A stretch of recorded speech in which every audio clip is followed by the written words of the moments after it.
sessão, Esta conferência será gravada agora.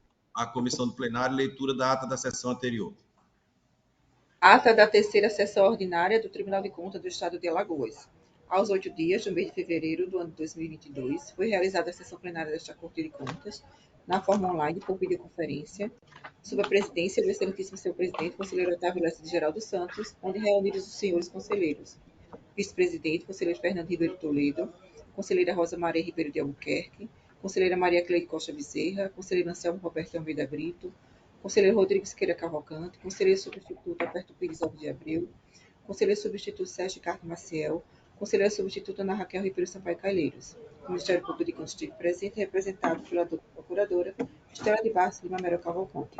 Havendo número para deliberar, o excelentíssimo senhor presidente declarou o nome de Deus aberto à sessão, solicitando a leitura da ata da sessão anterior que foi aprovada, ao tempo que foram lidas, em terceira leitura, duas propostas de resoluções normativas, ambas da relatoria do senhor conselheiro Rodrigo Siqueira Cavalcante. Dando continuidade aos trabalhos da sessão, o excelentíssimo senhor presidente facultou a palavra, não havendo quem quisesse fazer uso, passou para a ordem do dia. Relator conselheiro Rodrigo Siqueira Cavalcante, TC 5586-2006, prestação de contas de governo. Solicitado vista pela senhora conselheira Rosa Maria Ribeiro de Albuquerque. Relatora conselheira substituta Ana Raquel Ribeiro Sampaio Calheiros, TC 8627-2014, recurso de reconsideração, aprovado acordos 3. TC 16837-2014, recurso de reconsideração, aprovado acordo 4. TC 14568-2015, TC 13866-2016, TC 13731-2014, TC 13855-2016 e TC 13545-2015, todos recursos, com solicitação de vistas pela senhora conselheira Rosa Maria Ribeiro de Albuquerque. Não havendo mais processo a relatar, o excelentíssimo senhor presidente facultou a palavra. Não havendo quem quisesse fazer uso, em nome de Deus, encerrou a sessão, convocando-se para a próxima no horário regimental. Por gentileza, faça a leitura das propostas de resolução. Resolução normativa. Normatiza o termo de ajustamento de gestão, TAG, no âmbito do Tribunal de Contas do Estado de Alagoas. Da relatoria do senhor conselheiro Rodrigo Siqueira Cavalcante, lida em quarta leitura. Resolução normativa. Altera a redação do artigo 8º do Código de Ética dos membros do Tribunal de Contas do Estado de Alagoas e acrescenta o artigo 9º no mesmo diploma normativo. Da relatoria do senhor conselheiro Rodrigo Siqueira Cavalcante, lida em quarta leitura. Ok. Está facultada a palavra às senhoras conselheiras, senhores conselheiros, e a doutora Estela, representando o Ministério Público. Presidente. Presidente. Precisa aprovar a ata ou não? Desculpe. Em discussão, a ata que acaba de ser lida. Em votação, conselheiro Anselmo. Excelência, acredito que esteja de acordo. Conselheiro Fernando. De acordo, senhor presidente. Ok, acordo. Fernando. Conselheiro Rodrigo. Conselheiro Otávio, só que, só para confirmar, eu estava presente na sessão anterior. Estava. Tá, agradeço. Então é isso mesmo. Obrigado. Conselheiro Rodrigo. Presidente, de acordo também. Conselheiro Alberto. De acordo, senhor presidente. Aprovado. Agora fica facultada a palavra às senhoras conselheiras, senhores conselheiros e doutora Estela Mello. Senhor presidente. Conselheiro Anselmo. Eu não sei se é o momento, mas se for, eu queria fazer algumas sugestões nessa resolução que está sendo discutida com relação à comissão de ética, comitê de ética. Poderia fazê-lo agora, farei oralmente e gostaria que ficasse registrado na sessão de hoje, senhor presidente, até para que os outros colegas possam ter acesso e verificar o acerto delas ou não. Pode ser assim? Posso fazê-lo? Pode fazer. Eu acho que depois era importante você encaminhar para os gabinetes de todos os conselheiros, entendeu? E obviamente, vai ficar consignado na íntegra na ata. Pode fazer. Perfeitamente, excelência. Então, eu aproveito na dialética, né, na discussão desses normativos, desse ímpeto legislativo inaugurado no tribunal, para fazer algumas sugestões especificamente na resolução que trata da comissão ou do comitê de ética. Sendo assim, excelências, aí aqui, claro que supesando, né, o espírito democrático e até republicano, que muitas vezes estão entrelaçados, eu apresento uma proposta alternativa nos seguintes termos. Aí eu peço a atenção da coordenação de plenário para que conste integralmente da sessão de hoje.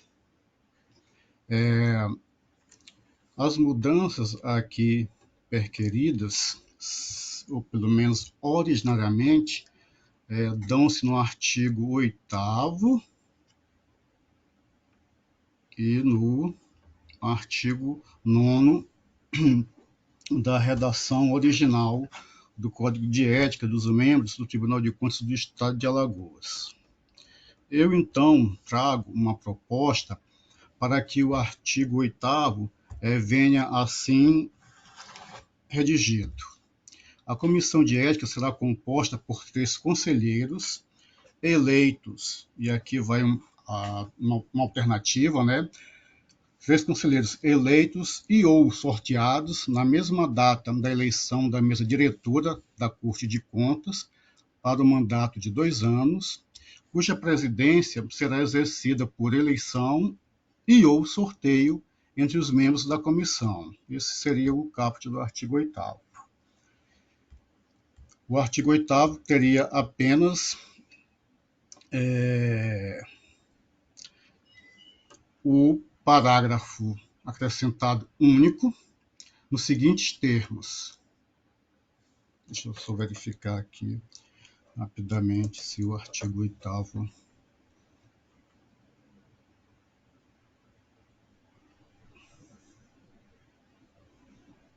seria isso mesmo, porque na redação original teria 2 parágrafos e ficaria então o artigo 8º com esse caput, e o parágrafo seria único no seguinte sentido: o membro da comissão de ética será substituído através de novo sorteio nos casos de vacância, impedimento ou suspeição pelo conselheiro antigo, aliás, pelo conselheiro mais antigo no exercício do cargo. Então, aqui o parágrafo único desse artigo 8º. Ficaria o caput do artigo 8º com a redação, uma alternativa que eu sugeri, e este parágrafo único.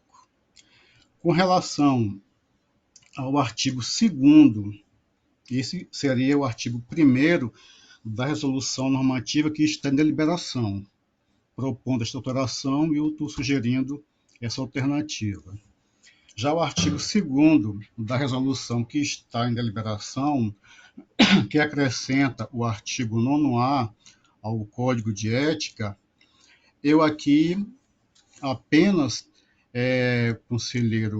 conselheiros, trago a exclusão do parágrafo único que foi apresentado nessa proposta originária que está sendo deliberada, mantendo o artigo 9A e os incisos 1º e 2º. Com relação ao artigo 3º, eu também faço uma sugestão de redação no seguinte sentido, inclusive aproveitando que já está lá, no seguinte sentido: esta resolução entra em vigor na data de sua publicação, com exceção do artigo 1º, que passará a vigorar apenas após o encerramento do mandato dos atuais membros da Comissão de Ética, aplicando-se as modificações desta resolução para situações ocorridas e procedimentos instaurados a partir da data deste artigo. São essas, então, Excelência, as minhas sugestões para debate e deliberação com relação a esta resolução normativa da Comissão do Comitê de Ética dos membros desta Casa, senhor presidente.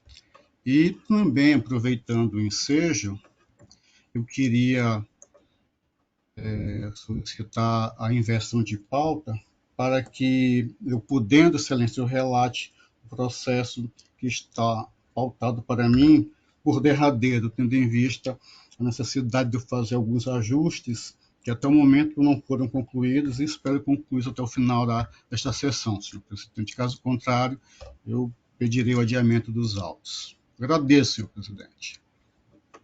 Ok. Então, teremos as propostas sugeridas pelo conselheiro Anselmo. Na próxima sessão, a gente vai deliberar para votação e vamos ver conjuntamente, de forma uma ou outra, para que a gente possa ter aprovação. Então, não tendo mais a pauta está sendo investida a pedido do conselheiro Anselmo, ele será o último, então, a relatar. Então, pela ordem, vamos começar pelo conselheiro Fernando. Senhor... Ou não? Ou não? Senhor presidente, desculpe aqui que eu, como é uma alteração e tem umas situações aqui, eu acabei, acho que passando por cima aqui, deixa eu verificar. Não, é isso mesmo, consolidei, tá? É isso mesmo, não, eu vi 2 artigos aqui, não, eu consolidei ambos, é isso mesmo, agradeço. Ok. Conselheiro Fernando, para relatar.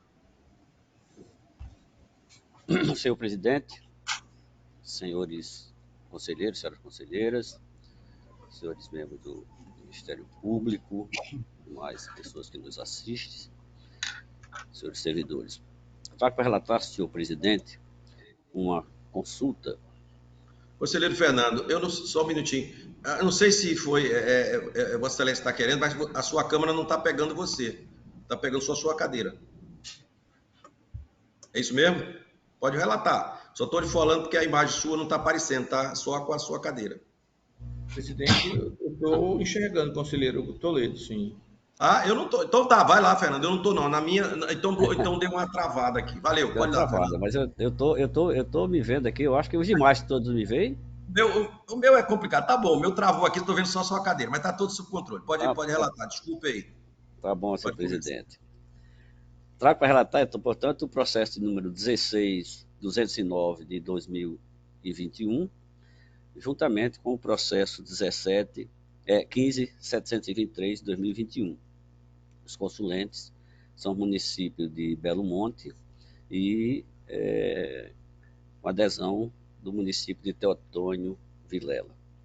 Cuida-se de consulta formulada pelos prefeitos dos municípios de Belo Monte e Teotônio Vilela, para que o Tribunal de Contas do Estado de Alagoas se manifeste, em suma, sobre a possibilidade de rateio dos recursos oriundos do Fundeb, nos termos infra. Item 1. Caso sobre recursos financeiros da conta do Fundeb no final de 2021, relativo aos 70% da remuneração, poderá o município conceder abono rateio para profissionais de educação.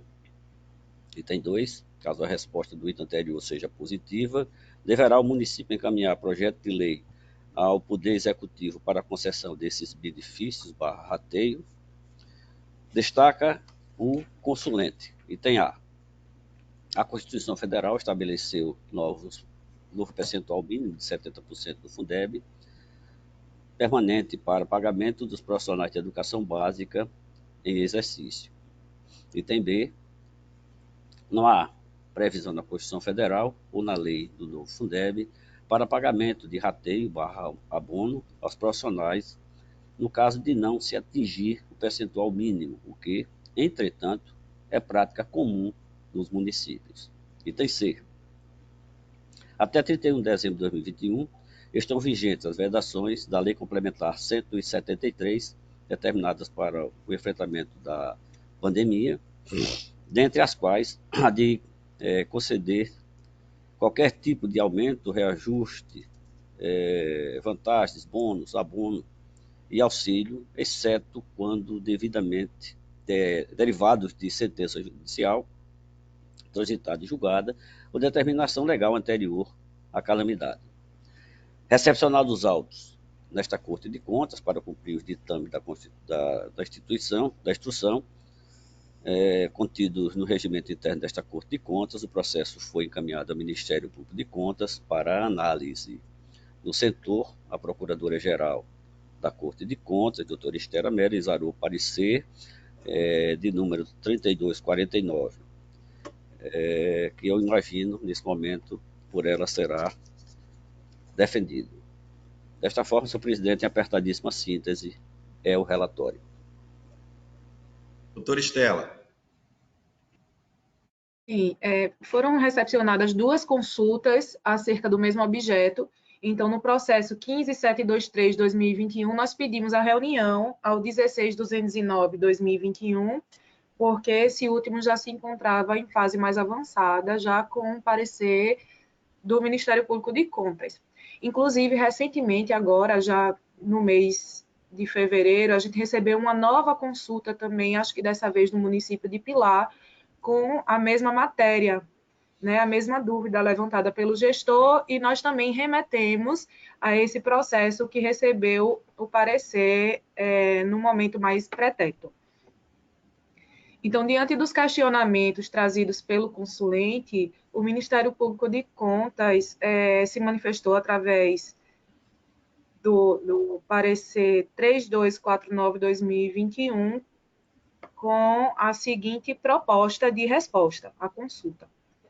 Consulta Prefeito Municipal de Belo Monte, subvinculação de 70% dos recursos do Fundeb à remuneração dos profissionais da educação básica em efetivo exercício. Vedações da Lei Complementar 173, que impedem o aumento da despesa de pessoal. Possibilidade de rateio, concessão de abono ao final do exercício, com vistas a atingir o percentual mínimo. Necessidade de autorização legislativa. O parecer foi pela admissibilidade, né, em face da presença dos requisitos regimentais, com conhecimento, e no mérito propôs a expedição de resposta com caráter normativo nos seguintes termos. 1. Diante do aparente conflito existente entre a norma constitucional, artigo 212-A da Constituição, e a norma legal, artigo 8º da Lei Complementar 173/2020, prevalece a primeira, dada a supremacia da Constituição. Nesse sentido, é possível o aumento de despesa com pessoal no período abrangido pelas vedações da Lei Complementar 173, exclusivamente com o objetivo de atender o disposto no artigo 212-A, inciso 11, da Constituição da República. Item 2. A sistemática de rateio, abono, das sobras dos 70% de recursos do Fundeb não pode ser adotada como política permanente de gestão dos recursos vinculados à remuneração dos profissionais da educação básica, uma vez que não atende às finalidades do fundo, sobretudo no que diz respeito à valorização dos profissionais da educação, incluída sua condigna remuneração. Item 3. O pagamento de abono aos profissionais da educação básica em efetivo exercício somente é admitida em situações excepcionais e transitórias, com o objetivo de assegurar aos referidos profissionais a percepção de, no mínimo, 70% dos recursos anuais do novo Fundeb, excluídos os previstos no inciso 3 do artigo 15 da Lei 14.113/2020. Item 4. Na situação peculiar do exercício 2021, dadas as dúvidas surgidas em relação à impossibilidade de aumento de despesa de pessoal pelas vedações da Lei Complementar 173, somente esclarecidas pelo TCE através do item 1 do presente, bem como considerada a proximidade do fim do exercício, o que inviabiliza a adoção de medidas outras de adequação de cada ente ao limite mínimo de 70% com remuneração de profissionais da educação básica, tem-se afigurado a situação singular a permitir, em caráter excepcional, a utilização da sistemática de abono, rateio, a fim de minimizar os danos aos valores resguardados pelo artigo 212-A, inciso 11 da Constituição Federal. Item 5.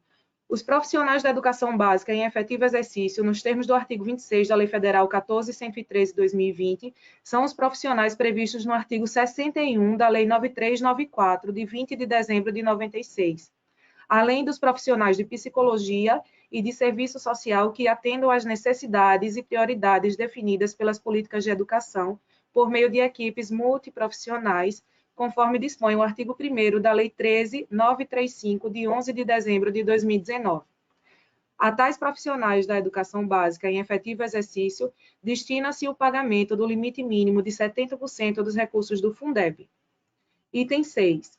O rateio ou abono deve ser autorizado por lei específica que disponha sobre a forma de pagamento e os critérios de partilha, desde que haja compatibilidade com a LOA e a LDO. Item 7. Na forma do artigo 25, parágrafo 3º da Lei 14.113 de 2021, até 10% dos recursos do Fundeb, inclusive aqueles oriundos de complementação da União, poderão ser utilizados no primeiro quadrimestre do exercício 2022, mediante abertura de crédito adicional, o que pode garantir maior flexibilidade para a utilização de recursos do exercício 2021. Então, essa foi a ementa do parecer, e em síntese, né, o que a gente entende é que aquelas vedações da Lei Complementar 173, elas não persistem quando o aumento da despesa de pessoal for no sentido de atingir o mínimo de 70% de gasto com profissionais da educação, né? Porque nós tivemos o aumento do limite e os entes têm que se adequar a esse novo índice, e, ao mesmo tempo, nós tínhamos vedações ao aumento da despesa pessoal.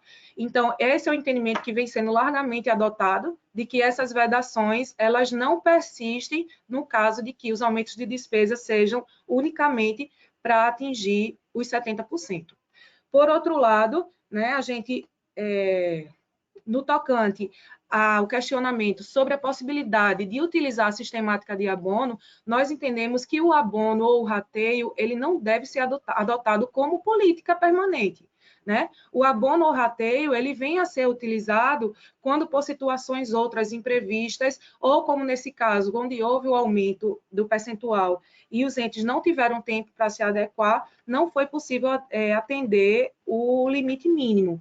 Mas isso não quer dizer que isso deva ser uma sistemática, como a gente observa corriqueiramente, né? E ao invés disso, deve haver uma política de planejamento para melhorias da remuneração dos profissionais da educação.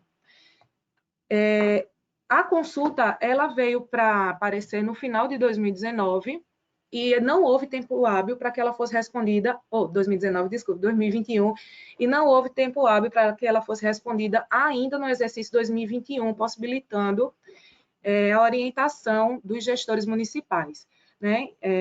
Então, em relação às vedações da Lei Complementar 173, a gente vê que hoje a situação fática já é outra, porque as vedações elas vigeram até 31 de dezembro. Mas é necessário que o tribunal emita uma orientação, porque muitos municípios tiveram essa situação, né, e agiram de uma forma, e havendo uma decisão normativa, nós podemos uniformizar as decisões que vão vir no futuro, né, em relação a essas contas. Conselheiro Fernando. Obrigado, conselheiro e procurador. Bom, deixo de analisar a competência desta Corte de Contas, porque é óbvio, e trata-se também do jurisdicionado que fez o questionamento e cumpre os requisitos. Portanto, eu salto essa parte da admissibilidade, que já está, inclusive, contemplada com as observações feitas pela doutora Estela. Ultrapassada a barreira inicial da legalidade, dispensável para análise do mérito, eu coloquei aqui transcrevo dispositivos que serão interpretados, mas na verdade eu não os transcreverei, porque trata-se da Constituição Federal, do seu artigo 212-A, inclusive vossas excelências já estão com esse voto para a análise. Nos baseamos também na interpretação da Lei Complementar 173 de 2020 e finalizamos com a interpretação da Lei número 14.113 de 2020. Todas elas trouxeram à luz os dispositivos de legislação de regência, porquanto, em análise simples, trata-se de que os consulentes almejem esclarecimentos sobre as possibilidades de rateio das verbas do Fundeb. E, diante da possibilidade, qual seria parte legítima para receber os valores na interpretação do conceito aberto, os profissionais de educação. Vejamos o primeiro questionamento, item 1. Caso sobre recursos financeiros na conta do Fundeb no final de 2021, relativo aos 70% da remuneração, poderá o município conceder abono, rateio para profissionais de educação? Trocando em miúdos, o questionamento acima interpreta da seguinte forma. Item 1. O artigo 8º da Lei Complementar 173 de 2020 viabiliza o rateio caso haja sobras. E no item 2, eu faço esse desmembramento. Quais os profissionais de educação aptos a receber os valores? Para melhor compreensão da matéria, é necessário esclarecer que a edição da Lei Complementar 173 de 2020 tem como objetivo estabelecer o programa efetivo de enfrentamento a essa pandemia do Covid-19. E, para tanto, o artigo 8º proíbe até 31 de dezembro de 2020 a concessão de aumentos, vantagens, reajustes, bônus, abonos e auxílios. Deveras a legislação de enfrentamento à Covid-19 trouxe a proibição, contudo, para analisar a situação em textilha, deveremos analisar o contexto e não o texto isolado da Lei Complementar indigitada. Explico. A Lei Complementar 173 de 2020 foi publicada no Diário Oficial da União no dia 28 de maio de 2020. Acontece que a Constituição Federal de 88 foi modificada em agosto de 2020, definindo um novo percentual de subvinculação, ou seja, aumentando o percentual de outrora, que era de 60%, para 70%, no que diz respeito ao gasto com pessoal. Mudança legislativa encartada no artigo 212 da Constituição Federal. Como se observa, a norma constitucional, além de superveniente, é de hierarquia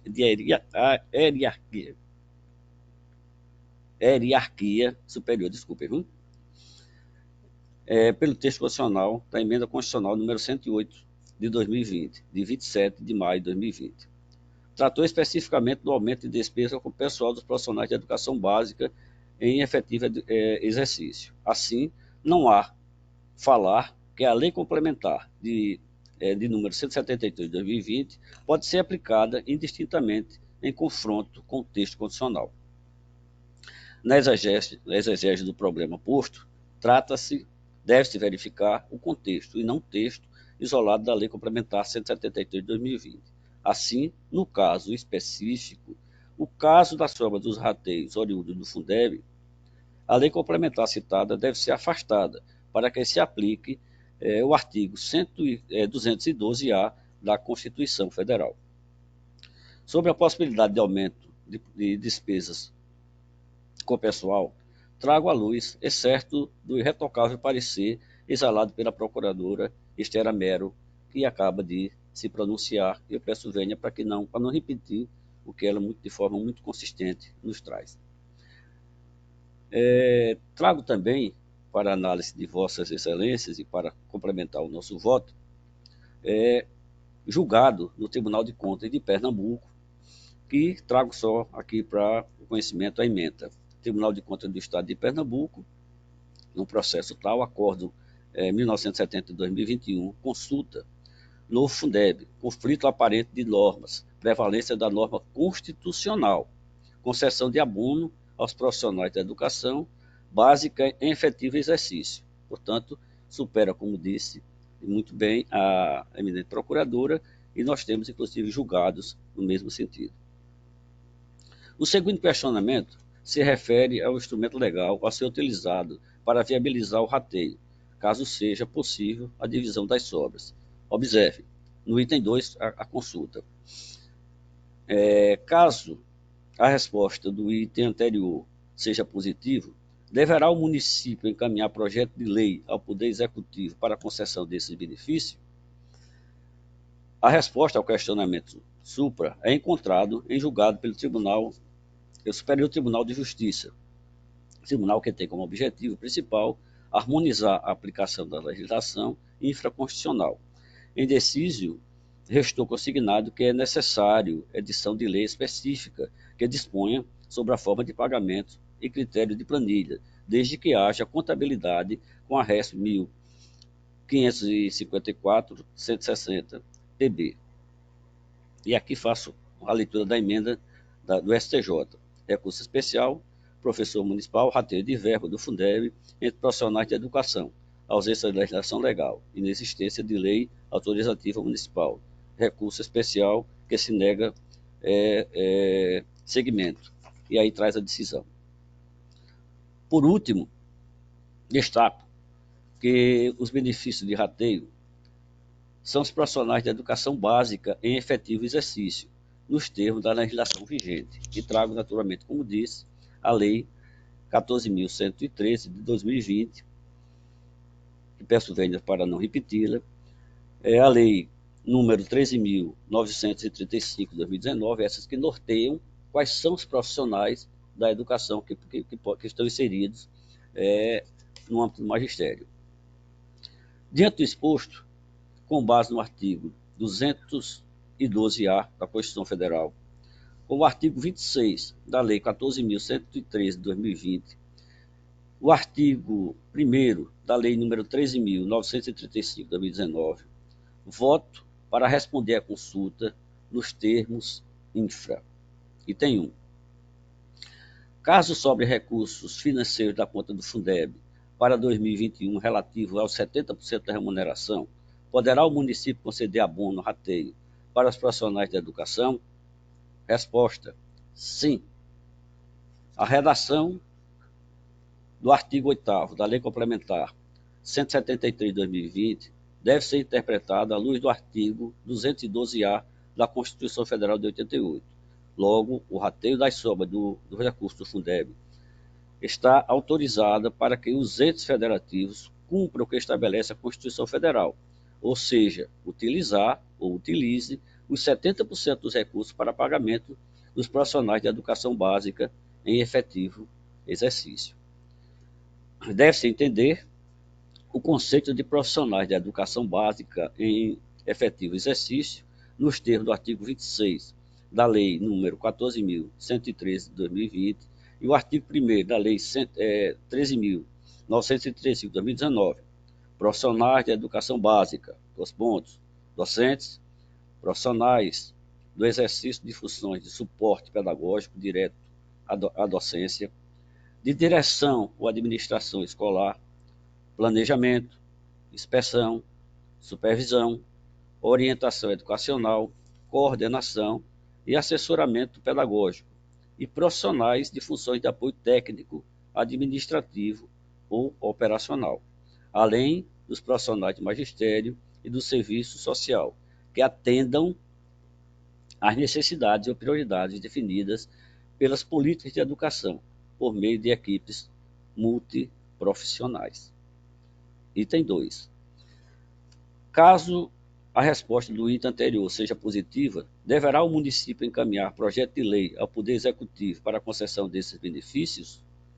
Resposta: o rateio deve ser autorizado por lei específica que disponha sobre a forma de pagamento e critérios de planilha, desde que haja compatibilidade com a LOA e a LDO. É como voto, senhor presidente, senhores conselheiros e senhoras conselheiras. Em discussão, o processo relatado pelo conselheiro Fernando. Senhor presidente. Conselheira Cel. Senhor presidente, eu gostaria de saber se esses dois processos eles são da relatoria natural do conselheiro Fernando. Conselheiro, por gentileza. Eu posso responder isso facilmente, senhor presidente. O processo 16.209/2021 é originário da minha relatoria. Certo. O processo 15.723/2020 não é da minha relatoria, estava na relatoria do conselheiro substituto, doutor Alberto, que hoje não está nem substituído, está substituindo a vaga permanente. Mas foi encaminhado, segundo a orientação do próprio Ministério Público, o entendimento do conselheiro Alberto, que fossem anexados para uma resposta, porque o objeto é o mesmo. Portanto, eu estou trazendo a relatoria conjunta, mas por entendimento que já veio do Ministério Público e do próprio conselheiro relator originário, doutor Alberto. Excelência, eu não sei se isso poderia acontecer, tendo em vista as relatorias naturais abrisse mão, natural seria, se um conselheiro aderisse ao posicionamento, adotar e informar que a consulta já foi respondida nos termos tais, como temos diversos precedentes no tribunal. Essa seria uma situação. A outra situação, conselheiro Fernando, Vossa Excelência se incomodaria de, separadamente, no processo de Belo Monte e no processo de Teotônio Vilela, porque o senhor falou dos dois processos, mas apenas explicitou no seu voto uma pergunta. Eu gostaria, se não fossem várias, se em cada um, de fato, como foram as perguntas formuladas em cada um dos processos, por gentileza. As perguntas, senhor conselheiro, foram idênticas, todas elas. Por Agora, isso. eu não estou com o arcabouço geral aqui dos dois processos, eu estou apenas com a síntese das indagações. Mas eu posso consultar aqui a nossa assessoria, ou se o Ministério Público souber, a gente já pode adiantar, porque já vou chamar aqui a nossa assessoria para ter esse entendimento. Senhor conselheiro, então vou fazer o seguinte, para eu espancar qualquer dúvida, eu gostaria de solicitar a vista dos autos, Excelência, por gentileza.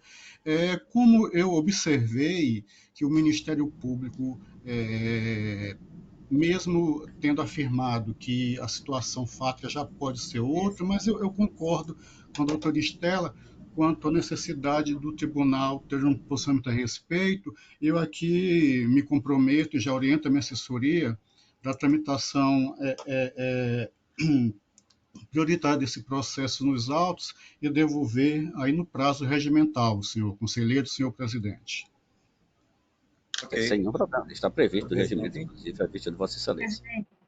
Eu queria fazer só uma pequena colocação. Em relação às relatorias, conselheiro Anselmo, o que aconteceu é que o processo de relatoria originária do conselheiro Fernando, ele ingressou em uma data anterior no Ministério Público de Contas e ele já tinha saído do Ministério Público de Contas comparecer. Ao receber o segundo processo, que era de relatoria do conselheiro Alberto, nós já tínhamos, dentro de um outro processo, uma manifestação de mérito sobre o mesmo questionamento. Então, nós sugerimos que houvesse a reunião dos processos em razão da, eu acho que conexão e continência, porque eu não me recordo, como foram uns 4 processos sobre consulta desse mesmo tema, eu não me recordo se eram esses dois que tinham a identidade de redação dos questionamentos. Mas a gente sugeriu porque entendeu que essa resposta que foi dada no 16.209/2021, abarcava todos os questionamentos trazidos no 15.723/2021, que foi o que chegou posteriormente, né? E em relação ao nosso parecer, o voto do conselheiro Fernando, ele foi mais conciso, né? Ele respondeu objetivamente sobre a possibilidade do rateio e sobre a possibilidade, sobre a prevalência da norma constitucional sobre a norma legal, mas nós entendemos que, diante do contexto que foi posto pelo consulente, seria uma oportunidade do tribunal fixar o seu entendimento sobre essa questão do abono, porque nós vemos que isso é uma sistemática que vem sendo adotada como política remuneratória, quando, na verdade, ela é uma ferramenta para situações excepcionais e transitórias. Então, seria uma ótima oportunidade para o tribunal fixar esse entendimento e contribuir com a melhoria da política de remuneração dos servidores da educação. Doutora Estela, permita-me. Excelência, parece-me que a senhora está falando, eu não sei se entendi bem, aproveitou a oportunidade até para que, se existisse uma eventual consulta sobre matéria, consulta concreta, o Ministério Público aproveitou a situação para dar os contornos mais robustos à situação. Parece-me que foi isso que você falou, acho que entendi isso. E quanto à questão da junção dos autos, eu assim, porque não tenho um juízo formado a respeito. Pelo que me recorde, os nossos precedentes foram esses. Inclusive, eu cito aqui alguns casos de consultas em que teve a relatoria o conselheiro Sérgio Maciel, a conselheira Ana Raquel, o conselheiro Rodrigo Siqueira, em que a situação foi aquela que eu me referi, que essa consulta já foi respondida dessa forma e não não houve essa, vamos dizer, como é que eu posso usar aqui um termo que não seja tão forte, mas também não seja técnico, vamos dizer, não vou dizer diminuição de competência, mas esse entendimento. Então, não sou contra, mas eu preciso formar um juízo, porque acredito que isso vai até ser um precedente a respeito do tema, até que acredito poupar, ter muito esforço em vários processos, já tendo uma matéria pacificada a respeito ou pronta para ser pacificada. É isso, Excelência. Em se tratando de consulta, como ela não versa sobre um caso concreto e como a decisão não vai atingir diretamente o ente, eu não vejo como uma diminuição de competência, né? Porque a resposta vai ser dada em caráter normativo, em termos abstratos, então eu não vejo como que a competência do conselheiro Fernando foi estendida sobre um município que não faz parte do seu grupo. A dúvida suscitada foi a mesma e como o processo de relatoria do conselheiro Fernando já se encontrava num estágio de instrução mais avançado, foi a solução que nós entendemos mais célere e mais prática para dar uma resposta em tempo hábil para o jurisdicionado, né? Já que foi uma situação que muitos municípios se viram sem saber exatamente como proceder no final do exercício 2021. Eu entendo, mas, como eu falei anteriormente, com a intenção de formar um juízo, mas um convencimento maior a respeito, mesmo porque as competências, as relatorias, elas são fixadas de acordo com os entes municipais. E, assim, de antemão, por isso que eu pedi vista dos autos, abrir mão de competências não me parece uma política mais acertada. Mas, assim, estou falando isso tudo sem ainda conhecer do processo. Em razão dessas situações é que eu pedi vistas até para formar o meu convencimento a respeito, senhores conselheiros. Senhor presidente, eu gostaria só de fazer aqui uma consideração. Se isso for uma situação que possa, digamos, dar celeridade, porque é isso que os municípios estão se nós não estamos tratando do mérito da resposta e da competência do titular do processo, eu poderia, aqui sem nenhum problema, pedir para tirar de pauta o processo 15.733 de 2021 e nós voltávamos o processo da original, meu processo, que é o número 16.209 de 2021. Se isso atender a... Senhor conselheiro, eu acho que não existe essa possibilidade, tendo em vista que os processos estão relatados em conjunto e, aparentemente, como eu fiz a solicitação de vistas para verificar a matéria e as situações em si, eu não sei se isso seria também possível. Como eu já informei... O conselheiro Fernando caiu, a conexão do conselheiro Fernando, presidente, caiu. Presidente. Senhor presidente, como eu informei, eu aqui pretendo trazer aí, obedecendo o prazo regimental, reconhecendo a importância do tema.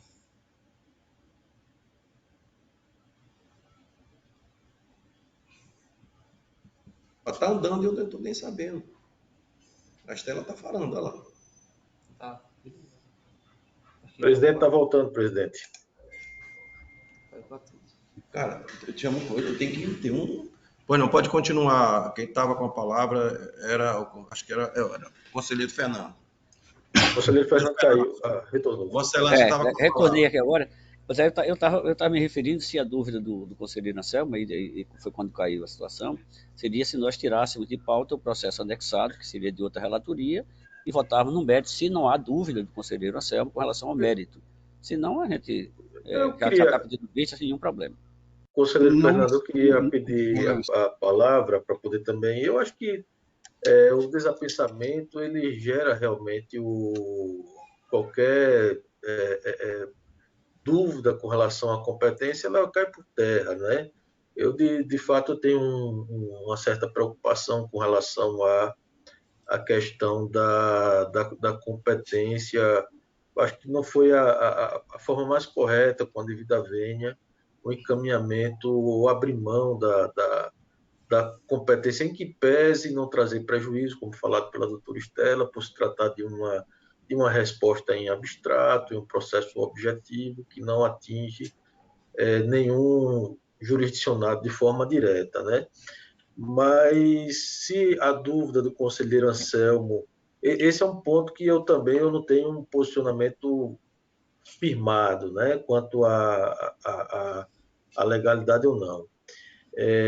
Mas eu acho que simplesmente desapensando o processo, se resolve o problema, né, retira como sugerido pelo conselheiro Fernando, acho que seria a melhor solução para não se travar o julgamento de mérito, né, já que os municípios estão precisando tanto de uma resposta para lhes dar segurança jurídica.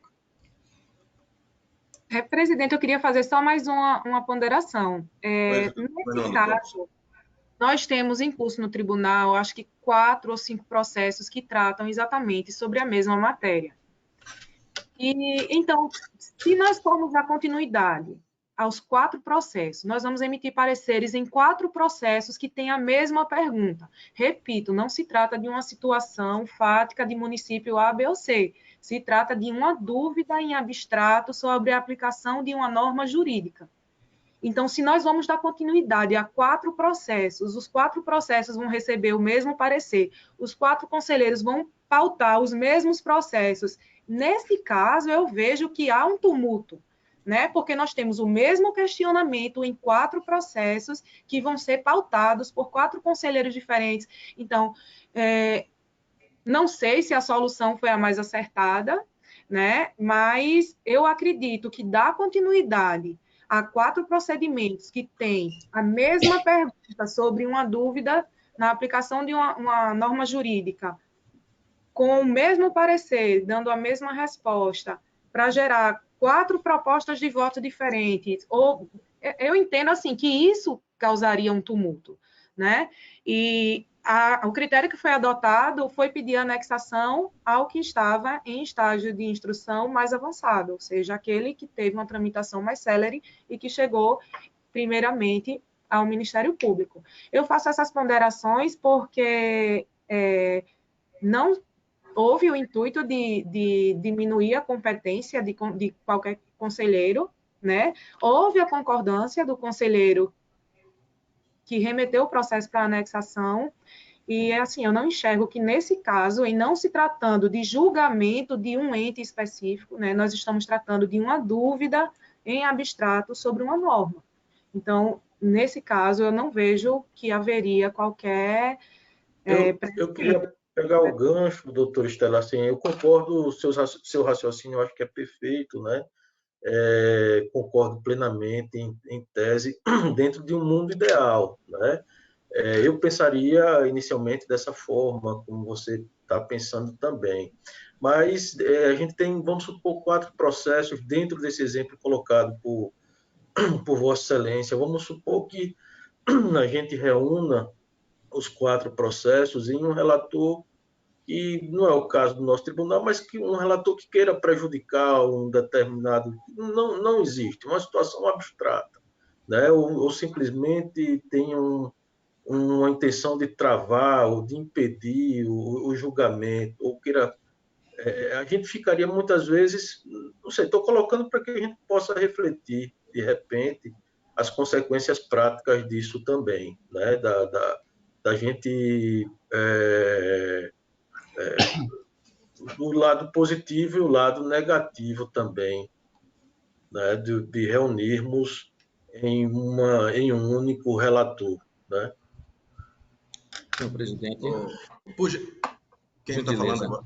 Fernando. Alberto, por favor, Alberto. Eu queria só apenas complementar, né? A discussão é boa, né? Mas eu acho que nós fizemos uma ponderação de valores, né? A ponderação de valor da razoável duração do processo, da necessidade do jurisdicionado ter um posicionamento do tribunal e da unicidade de posição, porque também, se fossem levados 4 ou 5, ou seja, sei lá quantos, né? Teríamos então que cada um que o fosse sucessivamente porventura, tivesse alguma divergência de pensamento, né, de posição, fosse alterando, assim, os primeiros, né? Isso daria insegurança jurídica. E, como disse a doutora Estela, isso não foi uma usurpação de competência. Inclusive, eu acatei porque ponderei também esses valores que eu já coloquei para os senhores. E, ainda por cima, antes conversei com o conselheiro Toledo a respeito da conveniência e, digamos assim, segurança jurídica e necessidade de posicionamento único, né? De posicionamento firme do Tribunal de Contas. Então, por isso, outra questão, porventura, o conselheiro Toledo, que foi o relator, tivesse uma posição divergente da minha, eu não estaria possível de manifestar minha divergência, eu não poderia pedir vistas, e qualquer outro conselheiro que, porventura, trouxesse um outro, esse terceiro, quarto ou quinto processo, também não poderia pedir vistas, assim como o conselheiro Anselmo está pedindo vistas, mesmo sem ser um relator de um desses processos. Então, por esses motivos, né, não vejo. Inclusive, o Código de Processo Civil, ele coloca, entendeu, que a forma, resumidamente, né, a forma, ela não é rígida, desde que não prejudique, né, o objetivo final. Mas é apenas a minha colocação para os senhores e as senhoras. Conselheira Selva, continua com o pedido de vista ou com a proposta do conselheiro Fernando? Senhor presidente, eu acho que, pelas várias falas, está mais que justificado o meu pedido, a minha solicitação de vistas, até para que se verifique também, como eu perguntei ao conselheiro, perguntei implicitamente, mas a doutora Estela acabou tocando no assunto, eu acabei respondendo, até para a verificação de eventual envolvimento de matéria ali fática, concreta, que talvez não permitisse, mas isso eu só vou poder formar o juiz, excelência, quando tiver com processos em mãos, e como eu já disse, apesar da lembrança que vale inclusive para todos os jogadores, todos, a questão de trazer esse processo no prazo regimental, dado aí concordo com todos a importância da matéria a respeito. O pedido de vista está a ser encaminhado ao conselheiro Anselmo. Continua com a palavra o Fernando. Senhor presidente, eu só tinha esse processo para relatar, senhor presidente. Muito obrigado. Ok, eu vou passar para o conselheiro Rodrigo, mas eu queria que o conselheiro Fernando... Fernando, conselheiro, assuma aí a presidência, que eu estou aqui com os conselheiros de Sergipe. Eu vou dar uma atenção aqui, tá? Daqui a pouco a gente conversa. Estou saindo. Pois não, presidente. A palavra... Obrigado. Então, conselheiro Rodrigo. Senhor presidente, senhores conselheiros, senhora conselheira, senhor presidente, doutora Estela, representando o Ministério Público.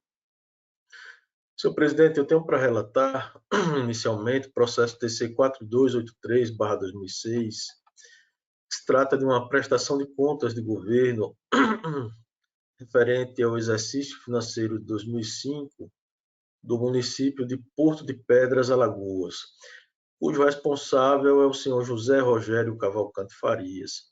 A documentação foi encaminhada a esta Corte de Contas no dia 3 de abril de 2006, por meio de ofício não numerado. Inicialmente, os autos foram submetidos à Diretoria de Fiscalização Municipal, a DEFAFON, que elaborou no ano de 2008 o relatório AFO-DEFAFON de número 207/2008, concluindo-se que, sob o aspecto técnico-contábil, prestação de contas do aludido exercício encontrava-se em condições de merecer parecer prévio favorável à sua aprovação.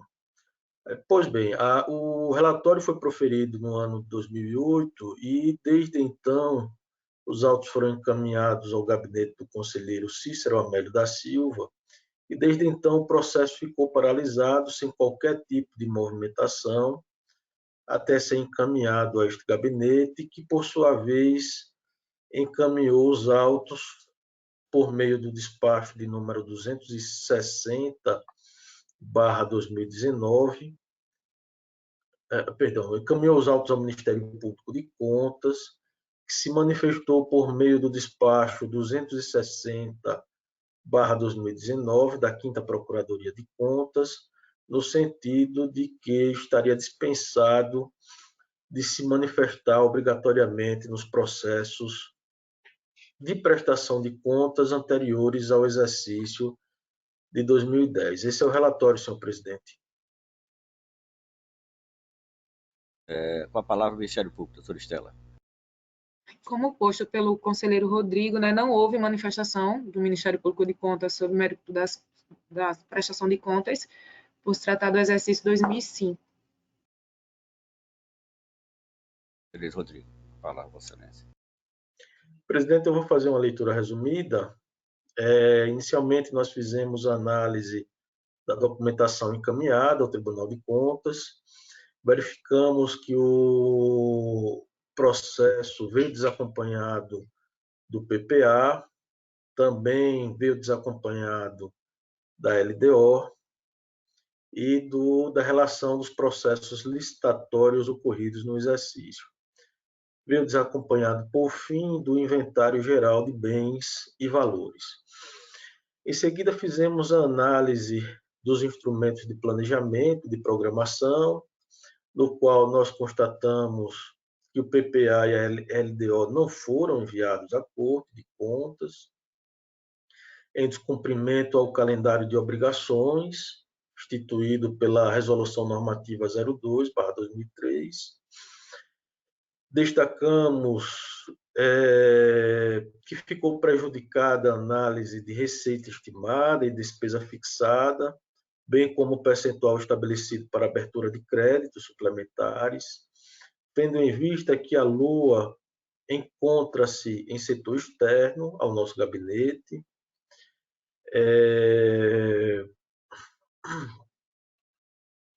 Quanto à análise da alteração do orçamento, nós verificamos que houve abertura de créditos suplementares por meio de decretos do Poder Executivo no montante de R$ 3.297.000, valor este que corresponde a cerca de 43,45% da receita estimada, da receita possivelmente estimada, e escriturada no comparativo de receitas orçadas com arrecadadas. Com relação à análise do limite máximo de abertura de crédito suplementar, como mencionado, ficou prejudicado em razão de não possuirmos no setor a lei orçamentária anual. Passamos em seguida a análise orçamentária, financeira e patrimonial do município. Verificamos que durante aquele exercício o município arrecadou R$ 7.519.000 aproximadamente, ou seja, R$ 68.808 abaixo do que havia sido estimado, em um déficit de arrecadação, nada grave. O demonstrativo apontou ainda que as receitas tributárias representaram cerca de 2,45% do total das receitas municipais, conforme quadro que nós apresentamos, como, por exemplo, o IPTU havia sido orçado inicialmente R$ 18.475, foram arrecadados R$ 6.908, imposto de renda retido na fonte, uma previsão de R$ 23.359 e uma efetiva arrecadação de R$ 47.717. Imposto sobre serviço, uma previsão de R$ 15.717, uma efetiva arrecadação de R$ 17.549.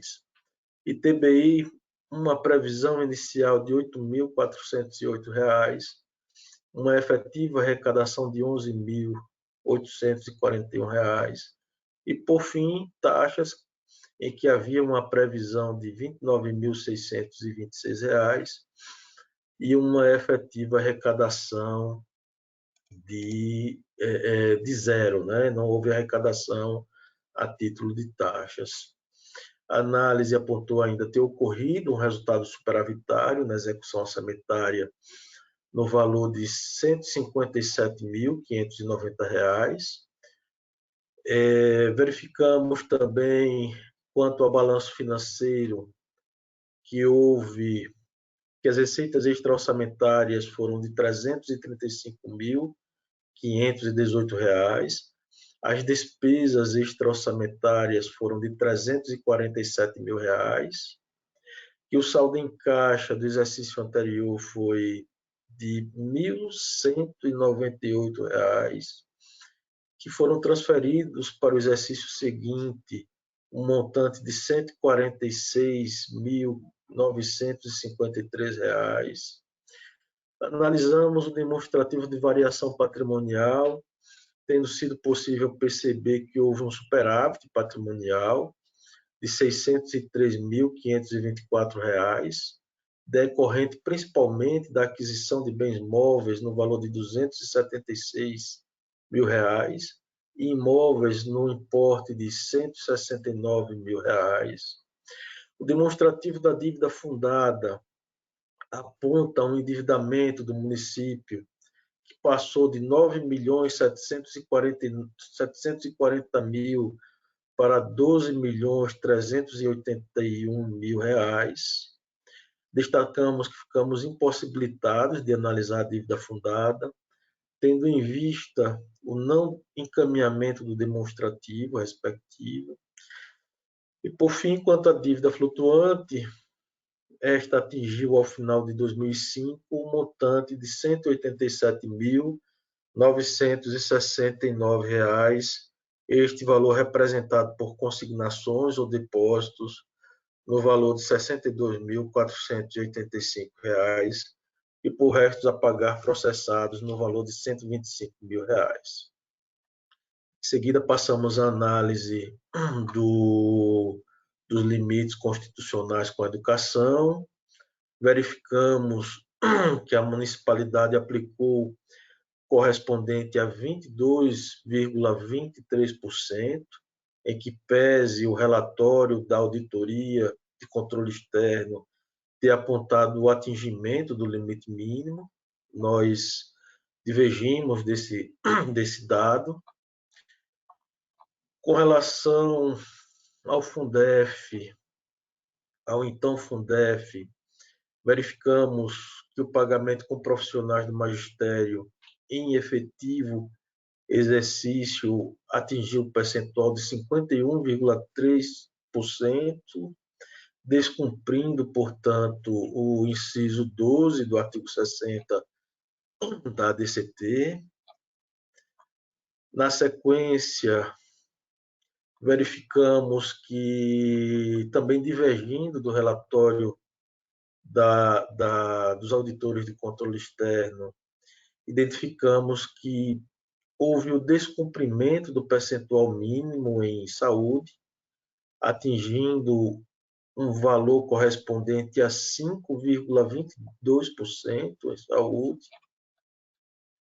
E, por fim, dos limites constitucionais, o 12º da Câmara Municipal, que nós também ficamos impossibilitados de fazer análise em razão da ausência de documentação. Com relação à despesa com pessoal, esta atingiu um total de R$ 2.571.000, representando um percentual total de 34,16%. Na sequência, presidente e senhores conselheiros, nós abrimos um capítulo para apontar as inconsistências encontradas, né? Ressaltamos o não encaminhamento do PPA, não encaminhamento da LDO, não encaminhamento do demonstrativo da dívida fundada, todos em descumprimento ao calendário de obrigações, o descumprimento do limite mínimo de despesa com ações voltadas à manutenção e desenvolvimento do ensino, descumprimento do limite mínimo com Fundeb, Fundef, o descumprimento do limite mínimo com despesa em ações voltadas à saúde pública, a impossibilidade de fazer análise de vários índices, como do 10º da Câmara Municipal, da abertura de créditos suplementar, mas registramos que que deixamos de determinar o chamamento em audiência do ex-gestor para exercer a ampla defesa e o contraditório, assim como deixamos de realizar maiores diligências com o objetivo de obter uma melhor investigação quanto aos pontos de controle referidos, tendo em vista se tratar de prestação de contas muito antiga, do exercício de 2005, por entender que não é razoável determinar a reabertura da fase instrutória, que no presente caso se findou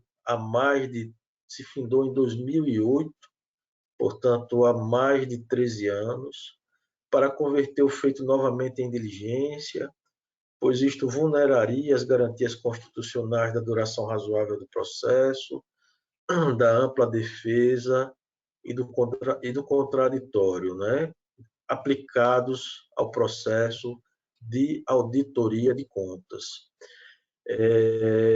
E aplicamos, portanto, presidente, os precedentes firmados nos processos TC de número 5365/2009, no processo TC 5789/2006, ambos relatados por este julgador e aprovados por este plenário, cujas emendas seguem abaixo, e eu vou pedir vênia para dispensar a leitura, apenas mencionando alguns trechos nos quais mencionam que a demora na apreciação de contas pelo tribunal ela é injustificada, estando mais do que evidente que o gestor enfrentaria sérias dificuldades para colacionar documentos, até mesmo para se recordar de fatos ocorridos há cerca de 14 anos, ou mais de 14 anos, né? Prestação de contas de 2000, referente a 2005,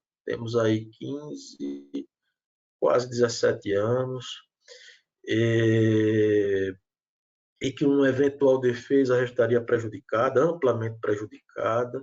O exercício dessa análise de auditoria das contas de governo se torna totalmente inútil e prejudicado em razão do decurso do tempo, razão pela qual, senhor presidente, no nosso entender, em que pese já haver uma ampla maioria formada pela aprovação dessa linha, mas por entender também que cabe discussão com a finalidade de aprimorar o funcionamento do Tribunal de Contas, aprimorar a forma como nós analisamos ou como nós auditamos essas contas mais antigas. Eu estou trazendo voto no sentido de emitir parecer prévio nas contas de governo do senhor José Rogério Cavalcante Farias, gestor do município de Porto de Pedras, no exercício financeiro de 2005, recomendando ao Legislativo Municipal, quando do seu julgamento,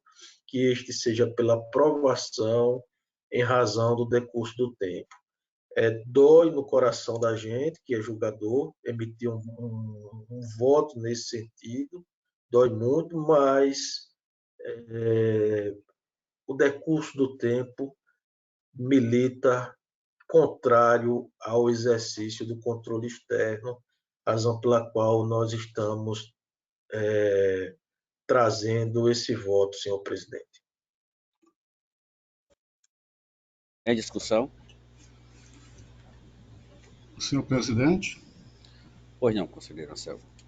Eu só queria um esclarecimento do relator a respeito, apesar de todas essas impropriedades, teoricamente falando, apresentadas pelo conselheiro, ele nos informou que a LOA ela estaria em arquivamento externo. Eu queria só saber do conselheiro se houve alguma diligência, alguma providência no sentido de solicitar o encaminhamento da LOA, já que se encontrava em poder do tribunal, se isso foi feito. Eu acredito que eu não mencionei que estava em arquivamento externo. Eu falei que a mesma se encontrava em setor externo ao nosso gabinete. Então, mas de qualquer forma, nós realizamos diligência, sim, tá? Nós encaminhamos na época em que tínhamos um entendimento de que deveríamos gastar nosso tempo, nossa energia com a finalidade de reunir todas as informações para análise desses processos mais antigos. Nós encaminhamos, deixa só eu ver aqui, foi solicitado por meio do memorando de número 322/2019, no dia 26 de setembro de 2019, porém até a presente data não foi encaminhado ao gabinete deste conselheiro. O processo se encontra, na verdade, eu falei setor externo ao nosso gabinete, se encontra desde então na DEFAFON. Perfeitamente, conselheiro. Posso encerrar a discussão, senhores? Encerro a discussão, submeto à votação. Os conselheiros e conselheiras estiverem de acordo, permaneçam como estão ou se manifestem. Senhor presidente, Pois não, conselheiro. eu peço licença, com a máxima vênia, ao relator para divergir do seu entendimento, entendendo que, nesse caso, tendo em vista as graves situações apresentadas, independentemente da época em que aconteceram, tais como falados pelo próprio relator, no encaminhamento do PPA, da LDO, não análise da LOA, o que por si só já deixaria sindicável boa parte ou quase tudo no que se refere ao aspecto fiscal do referido município, tendo em vista a ausência da LDO. Como também a questão de abertura de crédito suplementar por decreto. Não me recordo se o conselheiro falou se tinha a lei autorizando, outra lei que não a lei orgânica, desculpem, que não a lei orçamentária, pois esta já não constava no processo. Então, aparentemente, poderia ter uma outra lei autorizando, se fosse o caso, ou uma lei alterando, né, a lei orçamentária. Eu também não sei ao certo como que seria. Conforme consta lá nos autos, não cumprimento de limite da educação, da saúde, do Fundeb, dentre outros. São situações extremamente graves que eu entendo que o tribunal, mesmo reconhecendo a sua demora, é uma competência do tribunal em julgar essas situações, esses fatos. Eu acho, no meu sentir, que declinar essa competência também não é uma boa política de melhora na atividade do tribunal. Em sendo assim, excelência, eu trago o voto até para que não se ultime, né, o julgamento sem dar o insisto na manifestação do gestor, salvo aí em situações excepcionais, no sentido de que seja chamado o gestor para que se manifeste a respeito, ou seja, em outras palavras, abrir-se o contraditório efetivo ao gestor para que o tribunal possa efetivamente julgar as situações apresentadas nesse processo. É como voto, senhor presidente. Agradeço. Continua o processo em discussão. Portanto, eu encerro a discussão e faço a pergunta. Os conselheiros que acompanham o conselheiro relator se manifestem. Não ficou melhor. Então, assim, como há um voto divergente, eu vou tomar os votos individuais. como é que vota o conselheiro Alberto? Acompanho o relator, senhor presidente.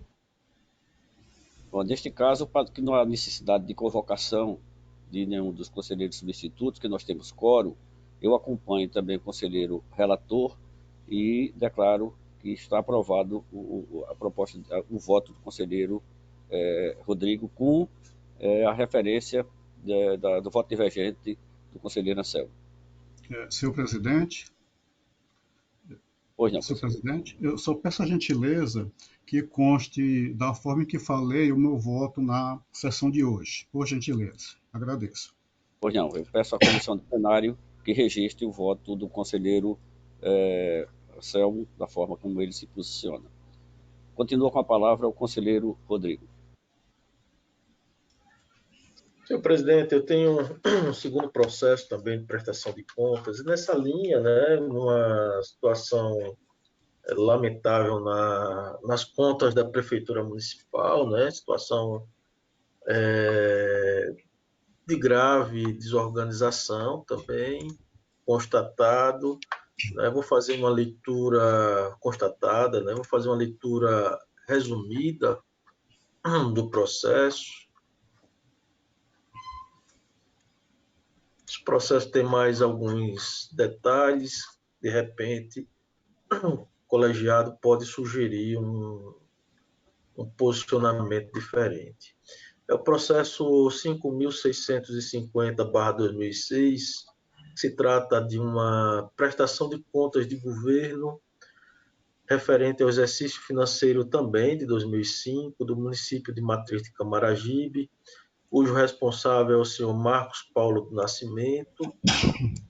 Documentação esta que foi encaminhada à Corte de Contas no dia 29 de abril de 2006, por meio do ofício GP número 149/2006. Inicialmente, os autos foram encaminhados à Diretoria de Fiscalização Municipal, que elaborou o relatório AFO-DEFAFOND número 159/2010, concluindo-se que, sob o aspecto técnico contábil, prestação de contas do aludido exercício não se encontrava em condições de merecer parecer prévio favorável à sua aprovação.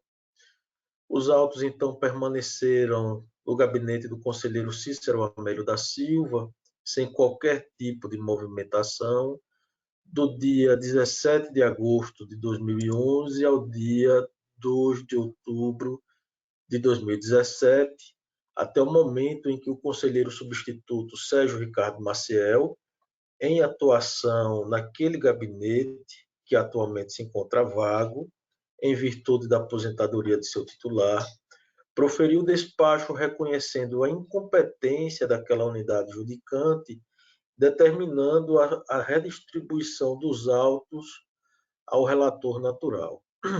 Os autos, então, aportaram neste gabinete em outubro daquele ano.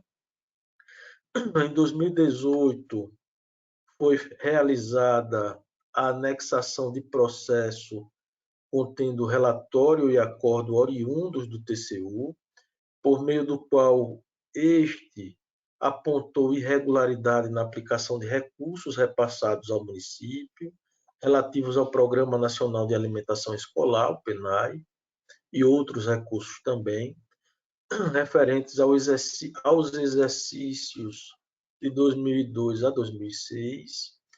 Destacamos que o TCU, no que interessa a análise em apreço, determinou no acórdão mencionado a inabilitação do gestor para o exercício do cargo em comissão ou função de confiança no âmbito da administração pública pelo período de 5 anos, além de autorizar, com fundamento no artigo 60 da Lei 8.443, a adoções de medidas para a cobrança judicial das dívidas mencionadas.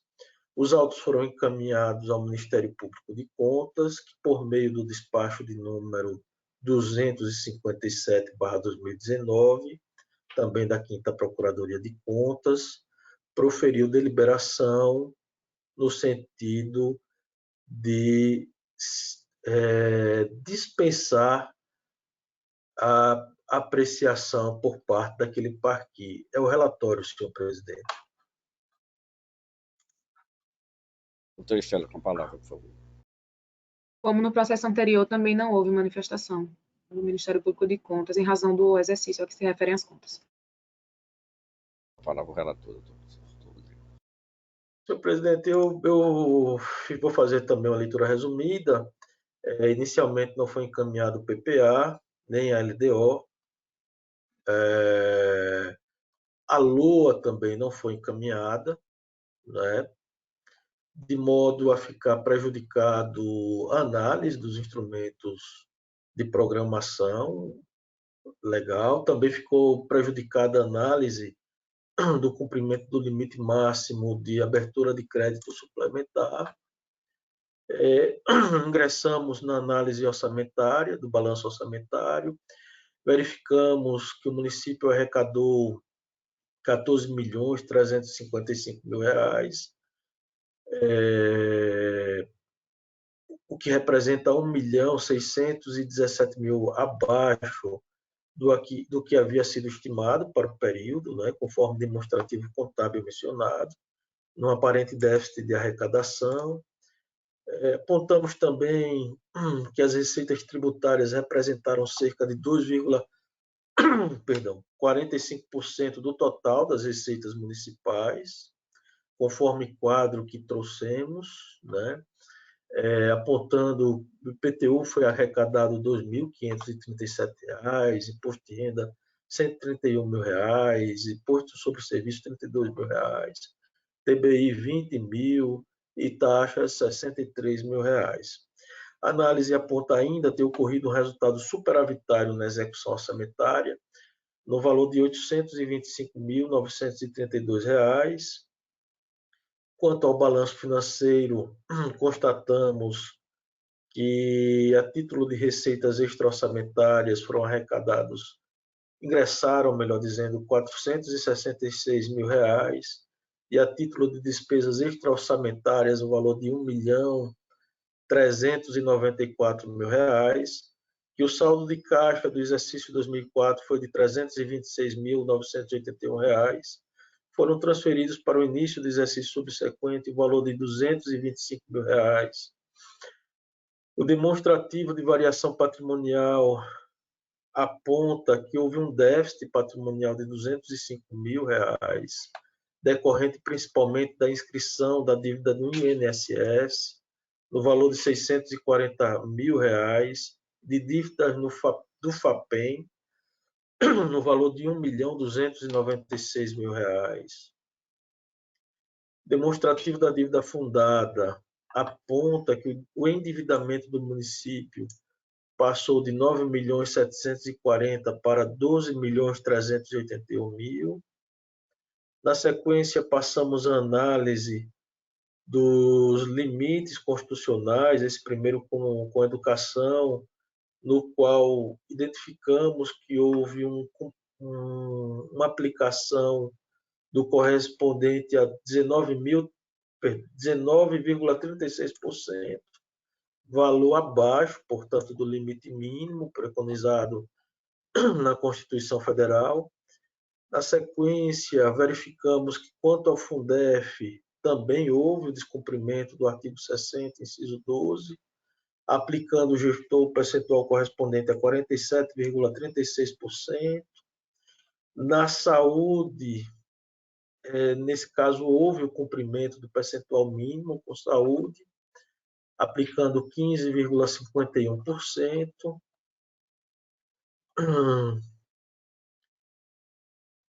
Quanto ao duodécimo da Câmara Municipal,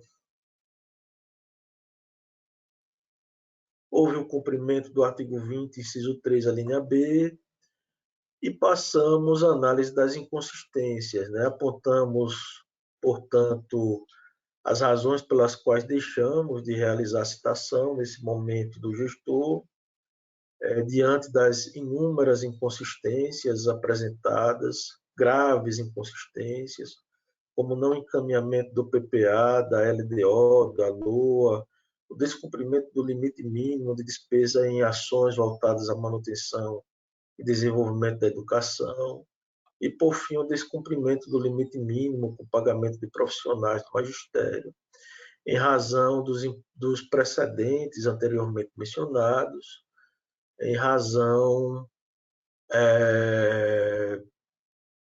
de tratar-se de uma prestação de contas muito antiga, do exercício de 2005, por entender que não é razoável determinar a reabertura da fase instrutória com a finalidade de realizar diligência, citação do gestor,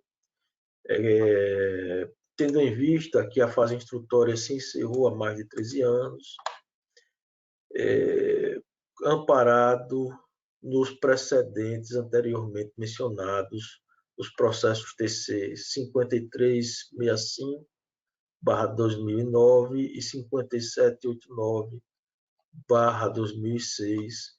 Estou trazendo voto, senhor presidente, no sentido de emitir parecer prévio nas contas de governo do senhor Marcos Paulo do Nascimento, gestor do município de Matriz de Camaragibe, exercício 2005, recomendando ao Legislativo Municipal que, quando do seu julgamento, este seja pela aprovação amparado nas garantias constitucionais da duração razoável do processo e da segurança jurídica, senhor presidente. É como eu estou votando. Em discussão o processo?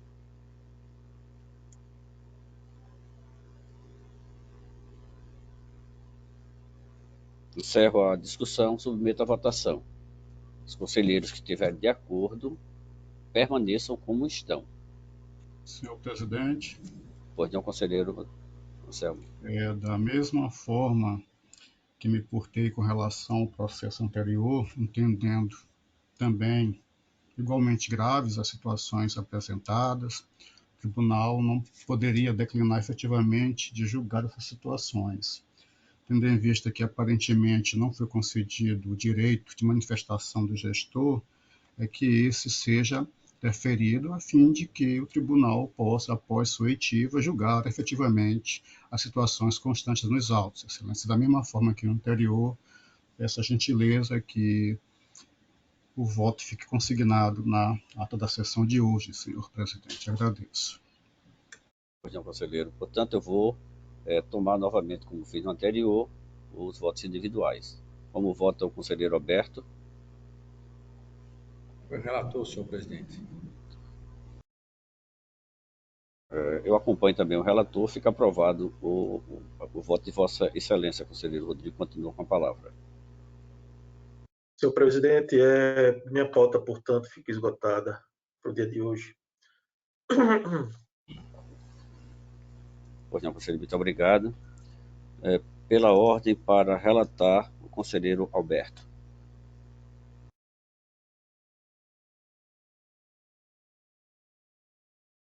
Senhor presidente, senhores conselheiros, senhoras conselheiras, ministros públicos, todos que nos assistem. Eu venho relatar o processo de número 14666 de 2015. A unidade responsável é o Instituto Municipal de Previdência Social de Pindoba. O responsável é o senhor Jailson da Silva Batista.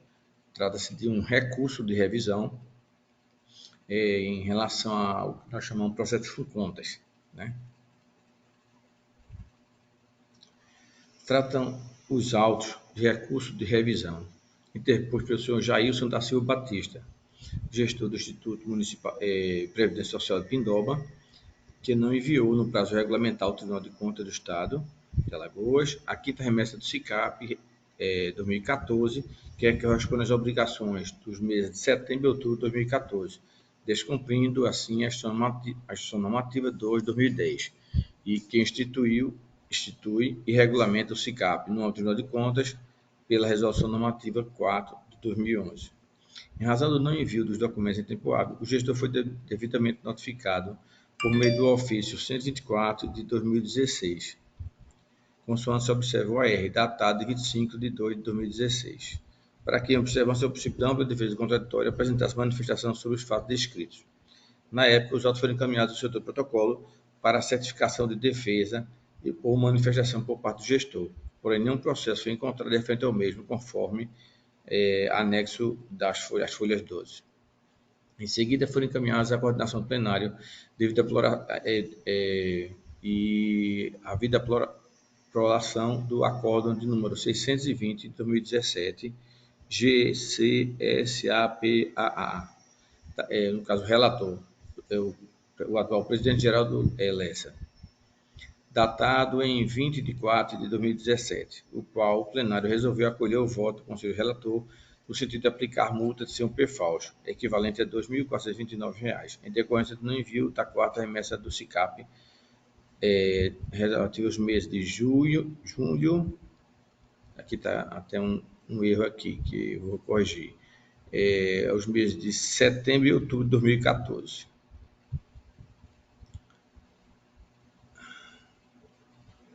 Em 29 de 9 de 2020, o gestor foi notificado por meio do ofício 974/2020 Funcontas para proceder com o recolhimento da multa, conforme acordo 620 de 2017. Aos 23 dias do mês de abril de 2021, foi emitida certidão de imputação de débito pelo setor de Funcontas, informando para frente da adoção das medidas cabíveis à PGE. Em 6 de 10 de 2020, o gestor anexou aos autos o recurso de revisão sob o protocolo 9695/2020, com base no artigo 55, inciso 4 da Lei Orgânica desta Corte, pugnando pelo cerceamento da defesa, alegando que a sua notificação deveria ter sido realizada pessoalmente e não por edital, conforme o artigo 33 da Lei Orgânica desta Corte, e pela aplicação da prescrição, alegando que a não entrega da remessa de SICAP é referente aos meses de setembro e outubro de 2014 e tendo cometido efetivamente a cobrança somente em 2020, através do aviso de recebimento, ou seja, após mais de 5 anos entre a irregularidade em tese cometida e a efetiva cobrança do débito que lhe foi imputado. E, por último, em sendo infrutíferos os primeiros argumentos pela redução do valor da razão da realidade do recorrente e por ser mais líquido na justiça. Os autos foram remetidos ao Ministério Público para análise e manifestação, tendo sido exarado o parecer de número 2739 de 2021, GS, manifestando por inércia desta Corte, prescrição, ausência de interesse público, desnecessidade de manifestação ministerial pelo Funcontas. É o relatório, senhor presidente. Doutora Estela, por favor. O procurador que atuou nos autos entende que não há interesse público nos processos de contas a justificar a manifestação do Ministério Público de Contas. Eu ratifico o parecer exarado nos autos, mas externo a minha posição pessoal de que a manifestação do Ministério Público de Contas é necessária nos processos com contas, na fase de instrução, na fase de recursão. Mas, no caso, deve prevalecer a manifestação do procurador natural que atuou no processo 14.666. Doutor Alberto, por favor. Bom, dando continuidade, senhor presidente, eu já peço vênia para pular a competência de admissibilidade, visto que a competência não há dúvida, tanto é que é reconhecida pelo próprio judicionado. Da admissibilidade, o recurso de revisão, ele tem 5 anos a contar da notificação e que está mais do que dentro do prazo. De forma que o recurso é tempestivo, visto que o senhor Jailson da Silva Batista foi comunicada a decisão contida no acórdão 620 de 2017 em 29 de setembro de 2020, através do ofício 974/2020 Funcontas, consoante o AR, o recurso foi impetrado em 6 de 10 de 2020, sob protocolo de número 9695/2020, atendendo aos requisitos necessários para sua interposição, que seria a tempestividade ao ser formulado uma única vez, dentro do prazo de 5 anos contados na forma do inciso 4º, e seu cabimento fundando-se em possível violação ao dispositivo da Lei Federal 9873/99, e, no caso, a questão da prescrição e da análise. esses processos são, de forma simples, que a incidência do fato gerador, trazendo paralelo com a linguagem do direito tributário, né, foi em 2014. A notificação do gestor efetiva se deu em 29 de nove de 2020. Né? Passaram-se, assim, mais de 5 anos. Na realidade, juntamente com esse fato, a súmula número 1 do nosso tribunal, que reconhece a prescrição nesses casos. De maneira que eu vou, de forma abreviada, né, propor a decisão, que eu estou aqui na qualidade da minha relatoria originária, né, proponho a decisão para Vossas Excelências que decidam no sentido de conhecer do presente recurso de revisão, né, pelo plenário, que seja dada o provimento do recurso de revisão apresentado pelo senhor Jailson da Silva Batista, reconhecendo a prescrição punitiva, sancionatória, julgar a extinção do processo número 14.666/2015 e anular o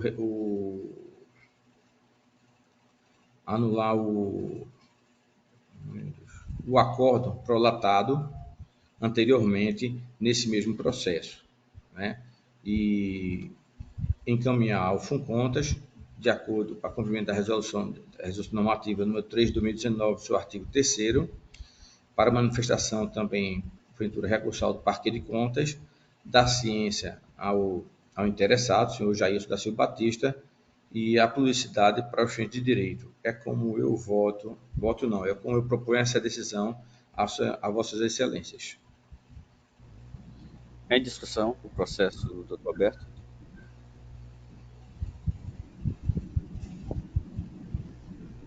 Encerro a discussão, submeto à votação. Os conselheiros e conselheiras estiverem de acordo, permaneçam como estão. Senhor presidente, Pois não. me perdoe, mas eu tenho impressão, senhor presidente, que nesse processo eu não estou como substituindo o gabinete vago. Então, estou propondo a decisão, de forma que só teriam três conselheiros a votar, quando acredito que seja um mínimo 4. Ou o senhor entende diferente? Deveria a convocação de mais um conselheiro substituto? Não.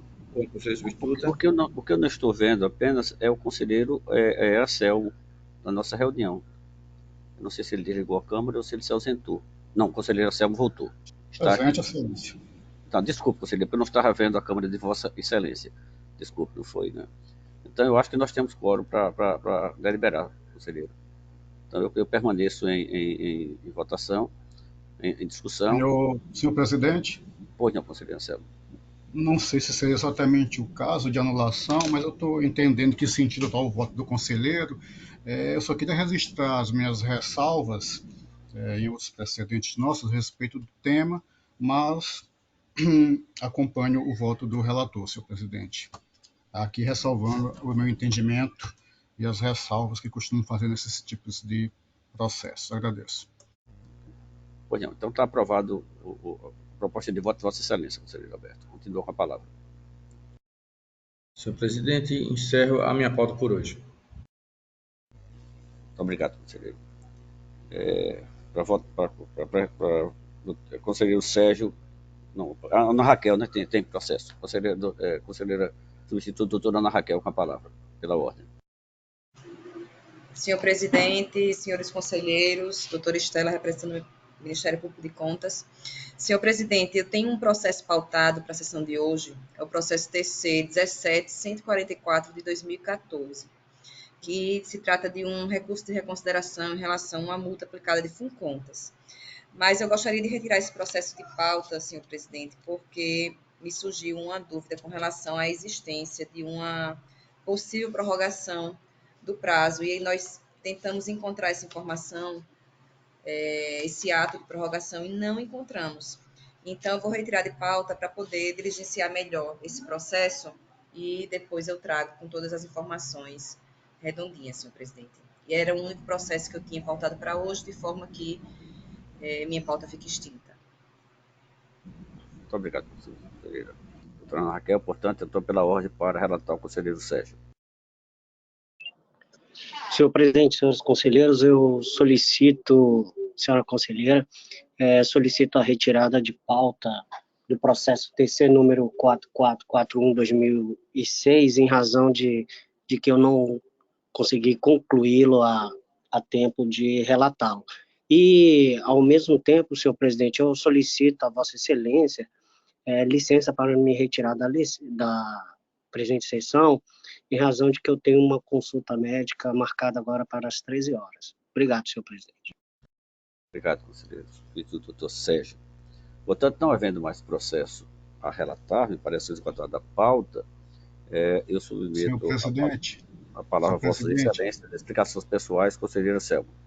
Eu pedi para relatar por derradeiro, mas não conseguimos ainda desculpe. Não, eu já quero pedir desculpa a Vossa Excelência. Não, Excelência, sem problemas. É que hoje se estendeu mais que o normal e a gente acaba, às vezes, cometendo esse lápis. De jeito algum, Excelência. Com a palavra, portanto, o conselheiro Anselmo para relatar, desculpe. Eu só queria avisar que não tivemos condições de concluir, de fazer verificação final, para não trazer um processo em que eu possa cometer alguma injustiça com relação ao gestor. Eu acho por bem não retirar de pauta, mas adiá-lo para a próxima sessão. E já quero aproveitar o ensejo, senhor presidente, para consultar os colegas, o conselheiro Rodrigo, conselheiro Alberto, o conselheiro Sérgio parece que vai se ausentar, então acredito que não poderá participar, já vai justificar a falta do conselheiro Sérgio, que possamos iniciar logo em seguida, se for o caso, juntamente com o integrante do Ministério Público também, que eu não sei se vai ser o doutor Estela ou o doutor Enes, se está acompanhando essa sessão de alguma forma. Excelência, eu infelizmente não vou poder participar da sessão da primeira Câmara, eu tenho um compromisso pessoal inadiável, então eu não tenho como participar da sessão. Eu então aqui pediria, convidaria o conselheiro Ana Raquel ou o conselheiro Fernando, se puder nos dar a gentileza, a graça da presença em nossa sessão para contribuir nos nossos trabalhos, eu agradeceria. Faço convite a ambos. Eu já faço um pedido enorme aqui à conselheira Ana Raquel, porque eu estou também com um compromisso com o desembargador, Washington Luiz. Agora ele já está me aguardando, já acabou de ligar aqui. Eu realmente preciso sair também, mas eu gostaria muito se a conselheira Ana Raquel pudesse fazer essa composição de quórum. Estou disponível. Pode contar com a minha presença.